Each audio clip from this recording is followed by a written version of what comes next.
Hello there guys, welcome back to Younes Talks Football, welcome back to a brand new video. I hope all of you are doing well. Today we win, get the 3 points, get the result that I predicted in my preview. I said Chelsea 2, Newcastle 0, it happened exactly that way. It dropped and it happened 2-0 to the Blues. We are now in the top 4. Yes, we have gotten back to the top 4. I didn't think I'd be saying that at one point in the season, I really didn't. I thought it was a wrap, but here we are. You never know what's going to happen sometimes, and we've been playing really well. We've been making that progress and it's really good to see. But today, very good performance. Very good, dominant, controlled performance. Nothing too blockbuster as I predicted. I think I said it would have been something similar to the Burnley game, and it was in essence. First half, very dominant, very fantastic. Getting the 2 goals, closing off the game very early, and then eventually leading on to the second half, we calmed down a little bit, but we're still in control. Still in complete dominance of the play, passing the ball about and not allowing the opposition to have many chances. So it all worked in our favour, and very, very happy. Now, in terms of the lineup and going into that, which I'm going to get into, there was one change that baffled everyone, and everyone was asking the question, what's going on here? Why? I'm about to get into that, but before I do, I'm going to ask you guys, if you are new, hit that subscribe button, hit that notification bell to be notified once I've uploaded.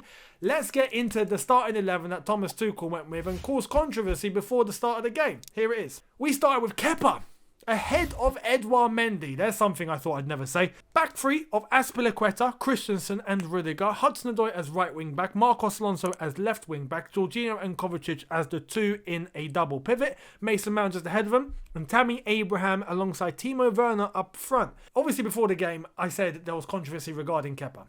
No one knew or understood why he was starting ahead of Edouard Mendy, considering Edouard Mendy hadn't actually made any mistakes or any errors to begin with, to be dropped. But Kepa got the nod, and that launched a few theories as to why. Is that board pressure? Is that Tuchel just being honest? Is that Tuchel just trying to give an opportunity? We don't really know. But I did predict that I reckon that maybe there would have been a little bit of board pressure. Not necessarily forcing Tuchel to play him, but they do want him to play so then he can up his value. Because if it does come to it and we have to sell, if he doesn't get much better, but if he's playing and he can up his value a bit, then maybe it will tempt other teams or other clubs to give a little bit more than what he's worth now, which means coming closer to the 70 million we paid for him, which is I'm sure what the board are thinking about at the forefront. Absolutely. But there was the concern from all of us fans that he would come on today and, make a mistake or set a foot wrong, or in his case, set a hand wrong. He didn't. He absolutely didn't. So fair play to Kepa Arrizabalaga, who had a very, very good game. And I'm going to come to him specifically a little later in the video. But in terms of the context of the game and what it involved, some very good performances individually. But as a collective, we looked very solid. We were able to control the game, control the possession, control the opposition. Every time they came at us, we looked like we were very able to handle the press and handle what they were bringing to us. So in that manner, fantastic. And even in terms of the chances that Newcastle created, it wasn't a lot. There weren't a lot. Kepa wasn't really tested, but the couple of times he did come to the rescue. So fair play to him. But in terms of our performance, I have to say the goals themselves, which came in the first half and settled the score very early on, very, very good to have and good to see that we can kill a game off early when we want to. That's a very good indicator going forward, and that's something that's very important for us going forward in terms of trying to get the games under wraps first before having to go into the second half and try and chase a game and chase a result. It's just not healthy. So it's nice that we've done it in this manner today, playing as well as we did.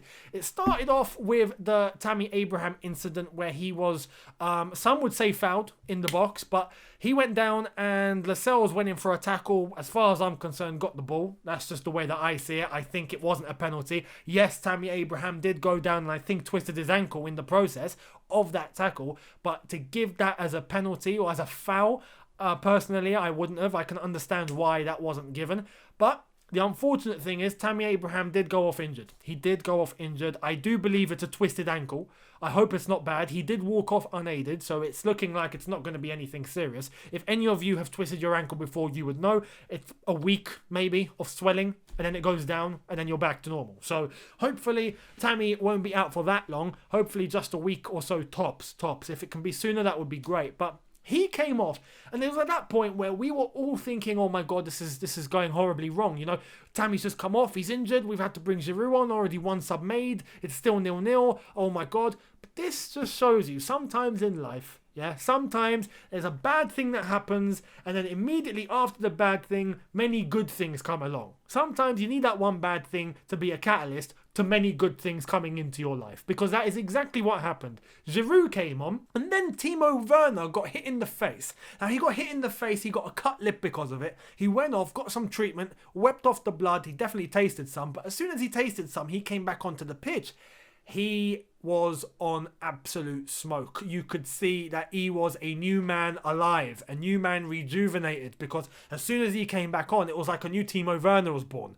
He literally came out and just gave everything. It's like he evolved, you know, took the ball, went in between a couple of Newcastle players, took the ball to the byline line, crossed it in, fantastic ball down the cross into the box. Goalkeeper got to it, Mason Mount disrupting the goalkeeper a little bit, which was very good of him, but that landed straight to Olivier Giroud. Olivier Giroud on his left foot smashes it into the net. 1-0 Chelsea very early on, very good to see, and that keeps us in control of the game. We move forward, and then the one thing that we've all been waiting for, Timo Werner to score a goal for Chelsea. And there it is. He puts the ball in the net and we are buzzing. I honestly thought it was going to be ruled out. I saw the reaction of some of the players and the ref and Timo looking over, and I thought, oh no. And you can see the watch long. I was looking, I was going, no, please don't. Timo Werner has scored. This has to be given. Even if it's offside, you have to give it. Luckily enough, it was given. Went to VAR, Timo Werner looked up, had a little giggle, goal given, and went about his day, and we went on to win the game. Now, very, very happy to see Timo Werner score. Very happy. It's in over 1,000 minutes of him not scoring a Premier League goal for Chelsea. That streak is now over as the Undertaker's streak at WrestleMania. If you know, you know. But it's nice to see that Timo Werner finally got his goal. And now, fingers crossed, he can come up with a run. Hopefully now he can carry that forward, start racking up some goals. If this kicks in time for the Atletico game, oh my goodness, that would be sublime. If Werner can score against Atletico, I mean, that would be the dream, wouldn't it? That would be the dream. But look, very good game from Timo. If we're going to go into some individual performances, because as much as we dominated, and as you know, the score finished 2-0, it could have finished more. So we were quite unlucky not to, and some would say we should have been a little bit more clinical in the second half. But if we're going to pick out some performances that I think need to be mentioned, I think there are 3 names tonight that you could say are all contender for man of the match, all of them. But I think there is one that just takes it, and I'll get to him in a sec. But Kepa, firstly, deserves loads of credit. Kepa tonight was fantastic. As I've said, didn't have to do too much, but every time he was called upon, fantastic saves. You saw the free kick from John Joe Shelvey. Some would say Lord Voldemort, but anyway, John Joe Shelvey, great save and caught it. You know, didn't even have to just tap it out. He caught the ball, so fantastic. Another chance for Newcastle where shot came across. Kepa literally had to throw his entire body all the way to the other side of the goal. I managed to hit it out for a Newcastle corner, if I'm not mistaken. Very, very good save. So Kepa deserves a lot of credit. I think there's a little dilemma now that's going to be building in Tuchel's head. And after the game, he did say that Mendy is my number 1. So that does, you know, clarify things up for now. That Mendy will always be ahead of Kepa for now. But a performance like that from Kepa is only going to get the manager thinking.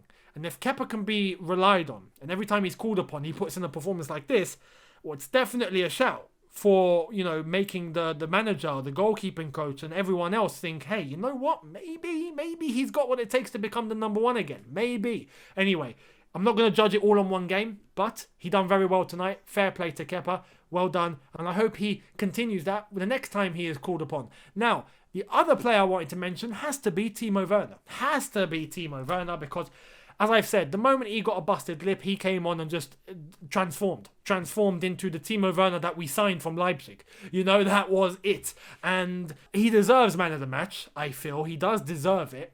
Having got the goal, having got an indirect assist, because it doesn't count as an official assist. Timo Werner will not be given an assist tonight. But to us Chelsea fans, he made the goal happen. So, you know, for us, yeah, he got the assist. But anyway, he will not be given it officially. However, for that and the goal that he scored, fantastic. It's very nice to see him back on the score sheet. And his overall play, his runs, his speed, his directness, every time he was linking up, he was doing everything really, really well tonight. So Timo Werner, you could say, deserves man of the match, and I think many of you would give it to him. But if it was me, as much as he deserves it, and I definitely wouldn't normally take it away from him, but there's one other player. There's one other player that I thought was just perfect. You know, Timo Werner tonight for me was, you could say, 9.9 out of 10. There was one player that was 10 out of 10.